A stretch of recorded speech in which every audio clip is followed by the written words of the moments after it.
കണ്ടില്ലേ Oppo AI phone എവിടെയുണ്ട് Oppo AI phone എവിടെയായിരുന്നു ഇത്രയും കാലം? അങ്ങനെ ഓപ്പോ റെനോയും നമ്മുടെ AI യുഗത്തിലേക്ക് കാലെടുത്ത് വെച്ചിരിക്കുകയാണ് ഓപ്പോ റെനോ 12ലൂടെ. ഇന്നത്തെ വീഡിയോ കൊണ്ട് ഒരൊറ്റ ഉദ്ദേശം മാത്രമേ ഉള്ളൂ. എവിടെ തിരിഞ്ഞാലും AI കാണുന്ന ഈ 2024 നിങ്ങൾ നിങ്ങളുടെ പൈസ മുടക്കി ഈ ഒരു സ്മാർട്ട് ഫോൺ മേടിക്കണോ വേണ്ടയോ എന്ന് ഇന്നത്തെ വീഡിയോ കണ്ടതിന് ശേഷം മാത്രം തീരുമാനിക്കുക. ബോക്സിന്റെ ഡിസൈൻ ഒരു മാറ്റവും വന്നിട്ടില്ല, ഇവിടെ 12 ആക്കിയെന്ന് മാത്രം. എന്റെ കയ്യിലുള്ളത് റെനോ 12 സീരീസിലെ റെനോ 12 ആണ്. ഒരു വെറൈറ്റി ഗ്രില്ല് ഡിസൈൻ ഉള്ള ട്രാൻസ്പെറന്റ് TPU കേസ്.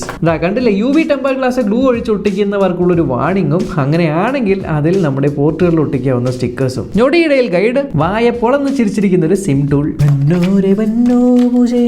ഒരു type A to type C cable, 80 വാട്ടിന്റെ ഒരു super VOOC type A charger. 80 വാട്ടിന്റെ ആവശ്യം വേണ്ടി വരും, കാരണം ഫോൺ സ്ലിം ആണെങ്കിലും 5000 mAh ബാറ്ററിയുടെ ഇതിനകത്ത് ഈ സാധനം കൊണ്ട് നിങ്ങൾക്ക് 1% മുതൽ 100% വരെ വെറും 46 മിനിറ്റിൽ ചാർജ് ചെയ്യാൻ പറ്റും. ഇത്ര നാളുള്ള എൻ്റെ എക്സ്പീരിയൻസിൽ സൂപ്പർ വൂക്ക് എന്ന് പറയുന്ന ടെക്നോളജിയിൽ ഞാൻ കണ്ട ഒരു അഡ്വാൻറ്റേജ്, ഇങ്ങനെ പെട്ടെന്ന് ചാർജ് ചെയ്യുമ്പോൾ ഫോൺ ചൂടാവാറില്ല. ഒരു വെറൈറ്റി ബാക്ക് അല്ലേ. ഈ ഞാൻ ആദ്യം കയ്യിലെടുത്തപ്പോൾ എനിക്ക് എന്താ തോന്നിയെന്നറിയോ, നമ്മുടെ ഗേറ്റ് മേലൊക്കെ അടിക്കണ സിൽവർ പെയിന്റ് ഇല്ലേ, ആ ഒരു സിൽവർ പെയിന്റ് നിങ്ങളുടെ വീട്ടിൽ മേടിച്ചിട്ടുണ്ടെങ്കിൽ പാട്ടയുടെ ഉള്ളിൽ ബ്രഷ് ഇട്ട് ഇളക്കുമ്പോൾ അത് ഏകദേശം ഇതേ ഒരു ഫീലാണ് വരുന്നത്. ആൻഡ് ഈ കളറിന്റെ പേര് ആസ്ട്രോ സിൽവർ എന്നാണ്. ശരിക്കും പറയുന്നത് മാറ്റ് ഫിനിഷ് ഉള്ള ഗ്ലാസ് ബാക്ക് ആണ്. ഇവിടെ ഓപ്പോ എന്ന് ചെറിയ രീതിയിൽ എഴുതിയിട്ടുണ്ട്, കാണാൻ പറ്റും. കുട്ടി ഫോണാണ്, 7.6 മില്ലിമീറ്റർ മാത്രമാണ് തിക്നെസ്. ഈ കളർ കൊള്ളാം, പക്ഷേ ഇതിലും രസമുള്ള വേറൊരു കളർ ഉണ്ട്, ഒരു സൺസെറ്റിന്റെ ഒക്കെ ബാക്ക് വരുന്നത് ഞാൻ ഫോട്ടോയിൽ കണ്ടായിരുന്നു കേട്ടോ. അതിന്റെ പേര് സൺസെറ്റ് പീച്ച് എന്ന്. പിന്നെ നമ്മുടെ മറ്റേ ബ്രൗണിലും മാറ്റ് ബ്രൗണിലും വരുന്നുണ്ട്.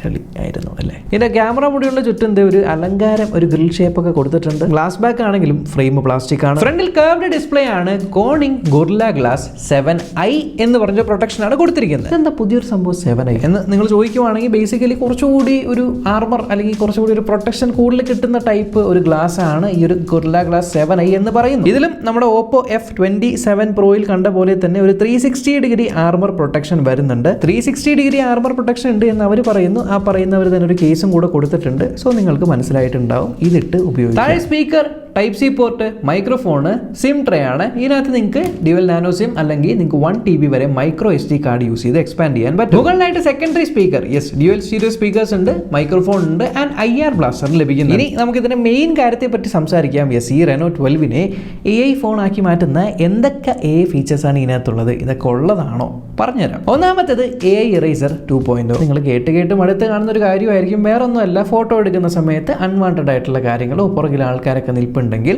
ജസ്റ്റ് അവരുടെ ചുറ്റും നിങ്ങളൊന്ന് വട്ടം വരച്ചു കഴിഞ്ഞാൽ വെറും ഇറേസർ അല്ല, AI ഉപയോഗിച്ച് അത് ബുദ്ധിപരമായിട്ട് മാച്ച് കളയുന്ന ഒരു പരിപാടി. അതുപോലെ നിങ്ങൾ ഗ്രൂപ്പ് ഫോട്ടോ എടുക്കുവാണ്, അതായത് 3 അതിൽ കൂടുതൽ ആൾക്കാരുണ്ടെങ്കിൽ അങ്ങനെ ഫോട്ടോ എടുക്കുമ്പോൾ അറ്റത്തുള്ളവന്മാരുടെ മോന്തത് ഇങ്ങനെ ഇരിക്കുകയായിരിക്കും, അല്ലെങ്കിൽ ക്ലിയർ ആവില്ല, വല്ല് കാണൂല, അങ്ങനെയൊക്കെ ഉണ്ടാവും. സോ ഇതെന്ത് ചെയ്യുമെന്ന് വെച്ചാൽ AIന്റെ സഹായത്തോട് കൂടി AI ക്ലിയർ ഫേസ് എന്ന് പറയുന്ന സംഭവം വെച്ചിട്ട് നമ്മുടെ ഫേസിനെ റീക്രിയേറ്റ് ചെയ്യും. ഇപ്പോൾ പിരികം ബ്ലറായി പോയി കഴിഞ്ഞാൽ പിരികം വരയ്ക്കും, പല്ല് ബ്ലറായ പല്ല് വരയ്ക്കും, എന്നിങ്ങനെ ഈ അറ്റത്തുള്ളവന്മാരുടെ ബ്ലറായവരുടെയൊക്കെ ഫേസ് റെഡിയാക്കി തരും. ഗ്രൂപ്പ് ഫോട്ടോയുടെ കാര്യം പറയുമ്പോൾ, ഗ്രൂപ്പ് ഫോട്ടോ എടുക്കുമ്പോൾ എനിക്കറിയാം നിങ്ങളുടെ കൂട്ടത്തിൽ ഒരു ചങ്ക് ഉണ്ടാവും. എങ്ങനെയൊക്കെ ഫോട്ടോ എടുത്തു കഴിഞ്ഞാൽ എന്താ ഇതിങ്ങനെ ഇരിക്കും, എല്ലാ ഫോട്ടോയിലും ഇങ്ങനെ ഇരിക്കും. അത്തരത്തിൽ അവിടെയും ഇവിടെയും കണ്ണു അടച്ചൊക്കെ ഇരിക്കുന്നവരുടെ ബെസ്റ്റ് ഫേസ് സെലക്ട് ചെയ്യുന്ന AI ബെസ്റ്റ് ഫേസ് എന്ന് പറഞ്ഞ ഫീച്ചറും വന്നിട്ടുണ്ട്. പക്ഷെ എൻ്റെ ഫേവറേറ്റ് സംഭവം ഞാൻ ഈ ഫോണിൻ്റെ അകത്ത് ഉണ്ടാക്കിയ ഒരു സാധനം കാണിച്ചു തരാവേ. കണ്ട ഇത്, ഈ സാധനം ഇനിയുണ്ട്. വെറൈറ്റി സാധനങ്ങളുണ്ട് ഇതിനകത്ത് മോനെ. ഇതൊക്കെ ഈ ഫോണിൻ്റെ അകത്ത് ഉണ്ടാക്കിയാണ്. ഇതിൽ AI സ്റ്റുഡിയോ എന്ന് പറഞ്ഞിട്ടൊരു ആപ്പ് തന്നിട്ടുണ്ട്. ഈ AI സ്റ്റുഡിയോ ആപ്പിനകത്ത് നിങ്ങൾ ജസ്റ്റ് ഇതിങ്ങനെ AI സ്റ്റുഡിയോ ആപ്പ് ഇങ്ങനെ ഓപ്പൺ ആക്കിയിട്ട് ഇതിനകത്ത് നിങ്ങൾ ജസ്റ്റ് ഏതെങ്കിലും ഒരു ടെംപ്ലേറ്റ് ചൂസ് ചെയ്യുക. ടെംപ്ലേറ്റ് ഇപ്പോൾ ഈ ടെംപ്ലേറ്റ് ആണെങ്കിൽ ഈ ടെംപ്ലേറ്റ് ചൂസ് ചെയ്തതിന് ശേഷം ഇവിടെ ഓൾറെഡി എൻ്റെ സെൽഫി ഇട്ട് വെച്ചിട്ടുണ്ട്. നമ്മുടെ ഫോട്ടോ ഫേസ് ഏതാണോ അത് സെലക്ട് ചെയ്യേണ്ടത്. ഇവിടെ 10 ഡയമണ്ട് എന്ന് കാണും ജനറേറ്റ്. എന്താണെന്ന് ഞാൻ പറഞ്ഞുതരാം. ഈ ജനറേറ്റ് നിങ്ങൾ അമർത്തി കഴിഞ്ഞാൽ നോക്കിക്കോ എന്താ സംഭവിക്കുന്നതെന്ന്. ഈ ജനറേറ്റ് ഞാനിപ്പോൾ അമർത്തിയിരിക്കുകയാണ്. 1 in Q എന്നാണ് കാണിക്കുന്നത്. സോ ഇത് AIൻ്റെ സഹായത്തോടു കൂടി ഇതിനകത്ത് അവതാറുകൾ ജനറേറ്റ് ചെയ്ത് തരും. യെസ്, ഒബ്വിയസ്ലി ഇൻ്റർനെറ്റിൻ്റെ ആവശ്യമുണ്ട്. ഇത് ചെയ്യാൻ പറ്റുന്ന പല ആപ്ലിക്കേഷൻസും ഉണ്ട്. ബട്ട് ഇത് ഓപ്പോൻ്റെ സ്വന്തമായിട്ടുള്ള ഓപ്പോ തന്നെ തരുന്ന ഒരു AI ആണ്. സോ ജനറേറ്റ് ആയിക്കൊണ്ടിരിക്കുകയാണ്. ആൻഡ് യെസ്, ജനറേറ്റ് ആയി കഴിഞ്ഞു. ഒരു കല്യാണ ചെക്കനായിട്ട് എന്നെ മാറ്റിയിട്ടുണ്ട്. ആഹാ, എന്താ സുന്ദരൻ അല്ലേ. ഇത് ഞാൻ തന്നെയാണോ അവിടെ? അതാണ് AI സ്റ്റുഡിയോ. ഇനി അടുത്ത പരിപാടി എന്താണെന്ന് വെച്ചാൽ നമ്മുടെ ഫയൽ ഡോക്ക് ഇല്ല, നമ്മളിങ്ങനെ സൈഡിൽ നിന്ന് വലിച്ചിട്ട് ഈ ഒരു ഫയൽ ഡോക്ക് ഈ ഒരു സൈഡിൽ ടൂൾ ബാർ വരുന്ന ഇതിനവർ AI ടൂൾ ബാർ ആക്കി മാറ്റി. ഒന്നുമില്ല, നിങ്ങളിപ്പോൾ ഇൻസ്റ്റാഗ്രാമിൽ ഒരു ഫോട്ടോ പോസ്റ്റ് ചെയ്യാനായിട്ട് പോവുകയാണ്. ആ ഫോട്ടോയ്ക്ക് എന്ത് ക്യാപ്ഷൻ കൊടുക്കുമെന്ന് അറിയില്ല എങ്കിൽ നിങ്ങൾ ഫോട്ടോ ആണ് പോസ്റ്റ് ചെയ്യുന്ന സ്ക്രീനിൽ ഇരിക്കുന്നതെങ്കിൽ ജസ്റ്റ് സൈഡിൽ നിന്ന് സ്വൈപ്പ് ചെയ്ത് കഴിഞ്ഞാൽ അവിടെ നിങ്ങൾക്ക് AI ഉപയോഗിച്ച് ക്യാപ്ഷൻ ജനറേറ്റ് ചെയ്ത് തരും. AI റൈറ്റർ ടാപ്പ് ചെയ്ത് കഴിഞ്ഞാൽ നിങ്ങൾക്ക് എന്താണോ ആ ഒരു ഫോട്ടോയിലുള്ള അതനുസരിച്ച് ക്യാപ്ഷൻ ഉണ്ടാക്കി തരും. മടിയന്മാർക്ക് പറ്റിയ സാധനമാണ്. ഈ മടിയന്മാരെ വീണ്ടും മടിയന്മാരാക്കുന്ന വേറെ സംഭവമാണ്. ഇപ്പോൾ നിങ്ങൾ ക്രോമിലോ എന്തെങ്കിലും ബ്രൗസ് ചെയ്തുകൊണ്ടിരിക്കുകയാണെങ്കിൽ ബ്രൗസ് ചെയ്യുന്ന സമയത്ത് നിങ്ങളിത് സ്വൈപ്പ് ചെയ്യുകയാണെങ്കിൽ ഇവിടെ AI സ്പീക്ക് എന്ന് കാണാം. ഈ AI സ്പീക്ക് ടാപ്പ് ചെയ്താൽ ഈ സ്ക്രീനിൽ എന്താണുള്ളത് എന്ന് നോക്കിയിട്ട് ഇതേ കണ്ടില്ലേ, ഈ മനുഷ്യൻ ഇങ്ങനെ സംസാരിച്ച് കേൾപ്പിച്ച് തരും. ഇനി അതും വയ്യ എന്നുണ്ടെങ്കിൽ നിങ്ങൾക്ക് ജസ്റ്റ് ഇതിൻ്റെ സമ്മറി കിട്ടണമെങ്കിൽ ഇത് വീണ്ടും ഇങ്ങനെ സ്വൈപ്പ് ചെയ്ത് കഴിഞ്ഞാൽ ഇവിടെ AI സമ്മറി എന്നുണ്ടോ, ഈ AI സമ്മറി ടാപ്പ് ചെയ്ത് കഴിഞ്ഞാൽ ഇത് ഇങ്ങനെ നമ്മുടെ പേജിന് സ്കാൻ ചെയ്തിട്ട് എന്താണ് ആ പേജിലുള്ളത് എന്ന് സമ്മറി ആക്കി തരും. സോ ആ സമ്മറി മാത്രം വായിച്ച് മുഴുവൻ മനസ്സിലാക്കും. അതേപോലെ വോയിസ് റെക്കോർഡറിൽ എന്തെങ്കിലും നിങ്ങൾ റെക്കോർഡ് ചെയ്യുവാണെങ്കിൽ അതിൻ്റെ സമ്മറി കിട്ടും. AI recording summary. അതുപോലെ നമ്മുടെ ഫയൽ ഡോക്കിനകത്ത് നിങ്ങൾ ഏതെങ്കിലും ഫോട്ടോ ഒക്കെ ഡ്രാഗ് ചെയ്തിട്ട് കഴിഞ്ഞാൽ വേറെ എവിടെയെങ്കിലും കൊണ്ടുപോയി തിരിച്ച് ഡ്രാഗ് ചെയ്തിട്ട് നിങ്ങളിപ്പോൾ ഒരു വെബ്സൈറ്റിൽ ഇരിക്കുവാണെങ്കിൽ നിങ്ങളുടെ സ്ക്രീൻഷോട്ട് എടുക്കുവാണെങ്കിൽ ഇവിടെ എക്സ്ട്രാക്ട് കോണ്ടന്റ് എന്ന് കണ്ടില്ലേ, അത് ക്ലിക്ക് ചെയ്ത് കഴിഞ്ഞാൽ ഈ സ്ക്രീനിനകത്ത് എന്താണ് എന്ന് നോക്കിയിട്ട് ഓട്ടോമാറ്റിക്കലി ടെക്സ്റ്റ്, അതേപോലെ ഇപ്പോൾ ഇത് ഇമേജ് ആണ് കണ്ടില്ലേ, ഇത് ഇമേജ് ആണ് എന്ന് പറഞ്ഞ് ഇത് എക്സ്ട്രാക്ട് ആക്കി തന്നിട്ടുണ്ട്. അപ്പോൾ ഈ ഇമേജ് ഞാൻ ടാപ്പ് ആൻഡ് ഹോൾഡ് ചെയ്ത് അതെ ആ ഇമേജ് മാത്രമായിട്ട് കിട്ടി. ഇതെനിക്കിത് ഇവിടെ കൊണ്ട് ഫയൽ ഡോക്കിൽ കൊണ്ട് ഇടുകയും ചെയ്യാം. സോ ദാറ്റ് എനിക്ക് വേറെ എവിടെയെങ്കിലും യൂസും ചെയ്യാം. സോ ഈ പറഞ്ഞ AI കാര്യങ്ങളൊക്കെയാണ് ഈ സ്മാർട്ട് ഫോണിൻ്റെ ഏറ്റവും വലിയ ഹൈലൈറ്റ്. എന്നാൽ പ്രോസസറിൻ്റെ കാര്യം വരുവാണെങ്കിലോ മീഡിയാടെക്കിൻ്റെ ഡയമൻസിറ്റി 7300 എനർജി, അതായത് മീഡിയാടെക്കും ഓപ്പോയും കൂടെ കൊളാബറേറ്റ് ചെയ്ത് റെനോയ്ക്ക് വേണ്ടി ഉണ്ടാക്കിയ 4 നാനോമീറ്ററിന്റെ ചിപ്സെറ്റ് ആണ് ഇതിനകത്തുള്ളതെന്ന് പറയുന്നു. പിഴിഞ്ഞെടുത്ത ഏകദേശം 6.3 ലക്ഷത്തിന്റെ അൺടു സ്കോറാണ് വരുന്നത്. സോ ഈ വിലയ്ക്ക് നിങ്ങൾക്ക് ഇതാണ് കിട്ടുന്ന സ്കോറുകൾ. സോ എന്നോട് ചോദിച്ചു കഴിഞ്ഞാൽ കാഷ്വൽ ഗെയിമിംഗ് അത്രയും ഞാൻ പറയുള്ളൂ. ടെക്നിക്കലി നമ്മൾ നോക്കുവാണെങ്കിൽ 7300 എന്ന പ്രോസസർ 7200 എന്ന പ്രോസസറിന് ഏകദേശം ഈക്വൽ ആണ്. ആകെ ഉള്ളൊരു വ്യത്യാസം എന്ന് പറയുന്നത് ഇതിനകത്ത് GPU ലേശം കുറച്ചുകൂടി ബെറ്റർ ആണ്. പക്ഷേ മെയിനായിട്ടും ഇതിനകത്ത് NPU അഥവാ ന്യൂറൽ പ്രോസസ്സിംഗ് യൂണിറ്റ് കുറച്ചുകൂടി ബെറ്റർ ആണ്. ഇത് 7300 ഈ എനർജി എന്ന് പറയുന്ന ചിപ്സെറ്റിൽ. ആൻഡ് ആ കാര്യം നേരത്തെ നമ്മൾ AIൻ്റെ ഫീച്ചേഴ്സ് കാണിച്ചപ്പോൾ മനസ്സിലായിട്ടുണ്ടാവും. AI പരിപാടികളൊക്കെ അത്യാവശ്യം നന്നായിട്ട് വർക്ക് ചെയ്യുന്നുണ്ട്. ആൻഡ് നോർമൽ ടാസ്കുകളുടെ കാര്യം പറയുകയാണെങ്കിൽ 120 ഹെർട്സിൻ്റെ ഒരു ഡിസ്പ്ലേ ആണ്. 120 FPS എല്ലാ ആപ്ലിക്കേഷൻസും മിക്കത് ഓടുന്നുണ്ട്. ജിറ്റർ, ലാഗ്, ഗ്ലിച്ച് അങ്ങനത്തെ കാര്യങ്ങളൊന്നും തന്നെ വരുന്നില്ല. ആൻഡ് കളർ വോയിസിൻ്റെ ലേറ്റസ്റ്റ് ആയിട്ടുള്ള കളർ വോയിസ് 14.1 എന്ന് പറഞ്ഞ വെർഷനാണ് ഓടുന്നത്. ആൻഡ്രോയിഡ് 14 ബേസ് ചെയ്തിട്ടുള്ളത്. ആൻഡ് അത്യാവശ്യം പല സ്ഥലങ്ങളിലും നല്ലപോലെ ഒപ്റ്റിമൈസ് ചെയ്തിട്ടുണ്ട്. സോ പല സ്ഥലങ്ങളിലും ലോഡ് കുറയ്ക്കാനായിട്ട് ഒപ്റ്റിമൈസ് ചെയ്തിട്ടുണ്ടെങ്കിലും ഒരു ലോഡ് ആപ്ലിക്കേഷൻസ് വേറെ കൂടുതൽ തന്നിട്ടുണ്ട്. സോ ഫോൺ നിങ്ങൾ വാങ്ങിക്കഴിഞ്ഞാൽ ഉടനെ തന്നെ ഇതൊന്ന് തൂത്ത് തുടക്കിയ പല ആപ്ലിക്കേഷൻസ് നിങ്ങൾ അൺഇൻസ്റ്റാൾ ഒക്കെ ചെയ്ത് ഒരുമാതിരി വൃത്തിയും മെനയാക്കി കഴിഞ്ഞിട്ട് ഉപയോഗിക്കും. പറഞ്ഞുതരാം, ഈ ഒരു ഹോട്ട് ആപ്സ് എന്ന് പറഞ്ഞ സാധനം നിങ്ങൾ ഇങ്ങനെ ക്ലിക്ക് ചെയ്ത് പിടിക്കുക, അവിടെ റിമൂവ് എന്ന് കണ്ടോ, ഒരു റിമൂവിൽ ക്ലിക്ക് ചെയ്യുക. ആൻഡ് ഈ ഒരു റിമൂവ് എന്ന് പറഞ്ഞ ബട്ടൺ അമർത്തി കഴിഞ്ഞാൽ സാധനം പോവും. ഇത്തരത്തിൽ നിങ്ങളെല്ലാം റിമൂവ് ചെയ്ത് കളയാം. ഒരേ ഒരു പ്രശംസിപ്പിക്കാവുന്ന കാര്യം എന്ന് വെച്ചാൽ LPDDR4X RAM ആണെങ്കിലും UFS 3.1 സ്റ്റോറേജ് ഇപ്രാവശ്യം കൊടുത്തു. അതിനൊപ്പം സ്റ്റീരിയോ സ്പീക്കേഴ്സ് തരാനുള്ള ഒരു മനസ്സും കാണിച്ചു. സ്റ്റീരിയോ സ്പീക്കേഴ്സ് അത്യാവശ്യം ലൗഡുമാണ്.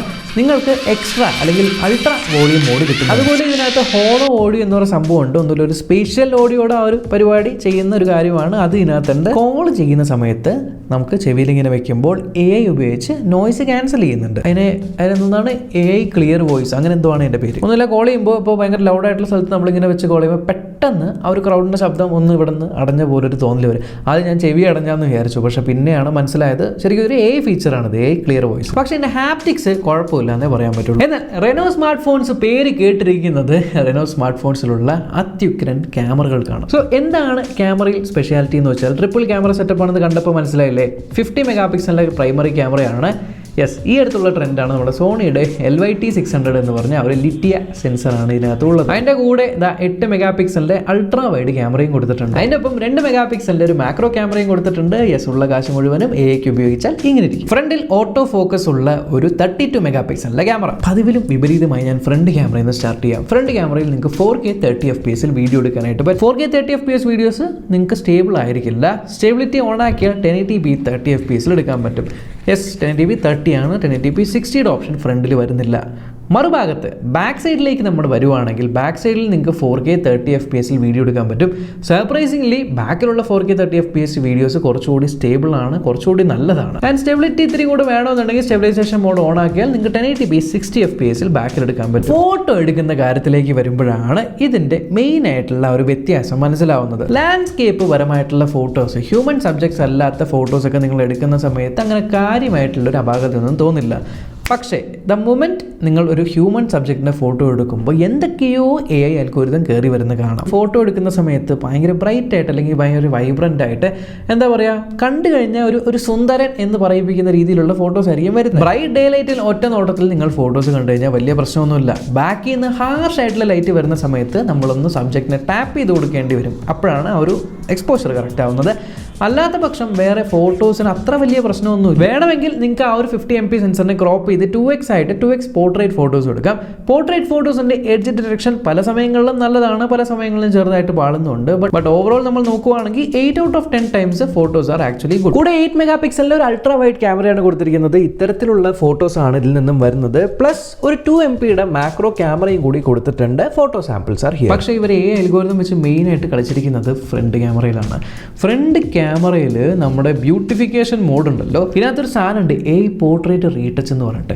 അവർ പോർട്രേറ്റ് റീടച്ചിനകത്ത് നിങ്ങൾക്ക് എന്തൊക്കെ കാര്യങ്ങൾ മാനേജ് ചെയ്യാൻ പറ്റുന്നറിയോ നിങ്ങളുടെ ഫേസിൻ്റെ. അതായത് അവർ പറയുന്നത് ഏകദേശം 296 ഫേഷ്യൽ ഫീച്ചേഴ്സ് കൺട്രോൾ ചെയ്യാൻ പറ്റുന്ന. അതായത് നിങ്ങൾക്കിപ്പോൾ സ്കിന്നിൻ്റെ ടെക്സ്ചർ എങ്ങനെയാണ്, നമ്മുടെ ചീക്ക് എങ്ങനെയാണ്, കണ്ണിൻ്റെ സൈസ്, തലയുടെ സൈസ്, ഫേസിൻ്റെ ലെങ്ത്ത്, ഫേസിൻ്റെ width, hair line, side, cheek bone, nose എന്നിങ്ങനെ പല പല പല കാര്യങ്ങൾ, ഈവൻ നമ്മുടെ സ്കിൻ ടോണും അതേപോലെ ഏജ്, ജെൻഡർ, ഇങ്ങനത്തെ കാര്യങ്ങളെല്ലാം തന്നെ അൽഗോരിതം വെച്ച് ചെയ്യുന്നുണ്ട്. അയ്യോ, ഫോണിൻ്റെ ഡിസ്പ്ലേനെ പറ്റി ഞാൻ പറയാൻ മറന്നായി. കർവ്ഡ് ആണ് ഞാൻ ഓൾറെഡി പറഞ്ഞു. 6.7 ഇഞ്ചിൻ്റെ 120 ഹെർട്സിൻ്റെ ഫുൾ HD+ ആയിട്ടുള്ള AMOLED ഡിസ്പ്ലേ ആണ്. ഇതിന് അവരിട്ടിരിക്കുന്ന പേരെന്താ പറയുക, quad curved infinity view display. Quad curved infinity view display. Brightness നോക്കുവാണെങ്കിൽ 1200 നിറ്റ്സിൻ്റെ പീക്ക് ബ്രൈറ്റ്നസ് ആണ് വരുന്നത്. ഇൻഡോറിലല്ല, ഇൻഡോറിൽ 600 നിറ്റ്സ് ആണ്, ഔട്ട്ഡോറിലാണ് 1200 നിറ്റ്സിൻ്റെ പീക്ക് ബ്രൈറ്റ്നസ് വരുന്നത്. HDR10+ സർട്ടിഫൈഡ് ഡിസ്പ്ലേ ആണ്. യൂട്യൂബിൽ നിങ്ങൾക്ക് HDR വീഡിയോസ് കാണാൻ പറ്റും. ആൻഡ് എന്താണെന്നറിയില്ല, പ്രൊസസ്സർ കുറച്ച് യോഗമാണെങ്കിലും യൂട്യൂബിൽ 4K 60 FPS വീഡിയോസ് കാണുമ്പോൾ പ്രതീക്ഷിക്കാത്ത ഒരു കാര്യമാണ്, ഇതിനകത്ത് ജിറ്റർ അല്ലെങ്കിൽ ലാഗ് വരുന്നില്ല. സ്മൂത്തായിട്ട് 4K വീഡിയോസ് യൂട്യൂബിൽ പ്ലേ ചെയ്യാൻ പറ്റുന്നുണ്ട്. സോ ഒപ്റ്റിമൈസേഷൻ കൊള്ളാം. ആൻഡ് ഇവിടെയായിട്ട് നിങ്ങൾക്ക് in display finger print scanner വരുന്നുണ്ട്. അത്യാവശ്യം താഴെയാണ്. എന്നെപ്പോലെ നിർഭാഗ്യവന്മാർ, ഇത്രയും വലിയ കൈയുള്ള നിർഭാഗ്യവന്മാർക്ക് കുറച്ച് ബുദ്ധിമുട്ടായിരിക്കും. അല്ലാത്ത കുഞ്ഞു കൈയുള്ളവർക്ക് താഴെയുള്ള ഫിംഗർ പ്രിന്റ് സെൻസർ യൂസ്ഫുൾ ആയിരിക്കും. ആൻഡ് ഇതൊരു സ്പ്ലാഷ് ടച്ച് ഡിസ്പ്ലേ ആണ്. വെള്ളം വീണ് കഴിഞ്ഞാൽ ഒന്നും ടച്ച് വർക്ക് ചെയ്യാതിരിക്കില്ല. ടച്ച് സ്മൂത്ത് ആയിട്ട് വെള്ളം വീണാലും വർക്ക് ചെയ്യും. ആൻഡ് ഫോൺ IP റേറ്റഡ് ആണെന്ന് വെച്ചാൽ IP65 റേറ്റഡ് ആണ്. 8GB RAM 256GB ഒരു വേരിയന്റ് ആണ് ഇതിനകത്ത് വരുന്നത്. 8+ അവർ മേ ബി ഒരു 8 കൂടെ പറയും എക്സ്റ്റെൻഡഡ് റാം എന്ന്. ബട്ട് ടെക്നിക്കലി ഫിസിക്കലായിട്ട് 8GB RAM ആണുള്ളത്. ColorOS 14.1 ഒരു കാര്യമുണ്ട്, 3 വർഷത്തെ OS അപ്ഡേറ്റ്സും 4 കൊല്ലത്തെ സെക്യൂരിറ്റി പാച്ച് അപ്ഡേറ്റ്സും പ്രോമിസ് ചെയ്യുന്നുണ്ട്. ആൻഡ് റെനോ സീരീസ് ആയതുകൊണ്ട് തന്നെ എനിക്ക് പ്രൈസ് അറിഞ്ഞുകൂടാ. ബോക്സിൽ എത്രയാണ് പ്രൈസ്? ബോക്സ് 43,999 രൂപയാണ് ഇട്ടേക്കണേ. സോ ഒരു 30,000 രൂപ എക്സ്പെക്ട് ചെയ്യാം. 30,000 റുപ്പീസിൻ്റെ ഒരു പ്രൈസ് പോയിന്റിലാണ് ഈ ഒരു AI ഫോൺ വരുന്നത്. സോ അത് മാത്രമാണ് എന്നെ വിഷമിപ്പിക്കുന്ന കാര്യം. ഇതാണ് ഓപ്പോ റെനോ 12. സോ 20,000 രൂപയുടെ ഫോണ് 10,000 രൂപയുടെ AI. സോ ഇതിനെക്കുറിച്ചുള്ള കൂടുതൽ ഡീറ്റെയിൽസ് എല്ലാം താഴെ ലിങ്ക് ഞാൻ കൊടുത്തിട്ടുണ്ട്, ഡിസ്ക്രിപ്ഷനിൽ ചെക്ക് ചെയ്ത് നോക്കുക. അപ്പോൾ അത്രേ ഉള്ളൂ ഈ ഒരു വീഡിയോ. അടുത്ത വീഡിയോ കാണാം. ബൈ.